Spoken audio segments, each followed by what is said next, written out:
Sexual harassment ஏதாச்சும் நடக்கும்போது, molestation ஏதாவது நடக்கும்போது இதை பத்தி தப்புன்னு தெரிஞ்சா பட்டுன்னு சொல்லுன்ற அந்த லைனோட அர்த்தம் என்னன்னா, அந்த பர்சன் அந்த விக்டிம்காக நாங்க அதை சொல்லல, அதை சுத்தி நிக்கிற பைஸ்டாண்டர்ஸ், லைக் ஒரு பஸ்ல ஏதாவது நடக்கும்போது அந்த அந்த பெண்ணோ இல்ல அந்த ஆணோ அவங்களுக்கு நடக்கிற அந்த ஹராஸ்மெண்ட்டை தாண்டி சுத்தி இருக்கிறவங்க என்ன பண்றாங்க, அவங்க கேட்கறாங்களா, தப்புன்னு தெரிஞ்சா பட்டுன்னு அங்கேயே கேளுங்க அப்படின்ற மாதிரி தான்.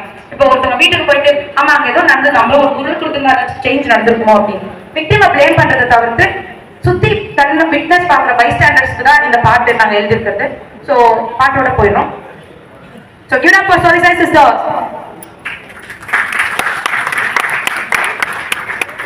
தப்புன்னு தெரிஞ்சா திருப்பி தான் கேளு, தப்புன்னு தெரிஞ்சா கேள்விக்க கேளு, தப்புன்னு தெரிஞ்சா தப்புன்னு சொல்லு, தப்புன்னு தெரிஞ்சா பட்டுன்னு கேளு, தப்புன்னு தெரிஞ்சா திருப்பி தான் கேளு, தப்புன்னு தெரிஞ்சா கேள்விக்க கேளு, தப்புன்னு தெரிஞ்சா தப்புன்னு சொல்லு, தப்புன்னு தெரிஞ்சா பட்டுன்னு கேளு. தக்கு தெரிஞ்சுக்கிட்ட நம்ம தலையில் தப்ப கொள்ள பாட்டியில்ல அதுங்கிற அந்த ஊருக்குள்ள பாட்டி வைத்து பட வாசாக்கு வாயாட்டி புள்ள வாயுள்ள புள்ள வாயாட்டி புள்ள கறி வாயுள்ள கேட்டி கறி பேசணும் பேச்சு கறி நீக்கணும் பேச்சு கேட்டு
தப்புன்னு தெரிஞ்சா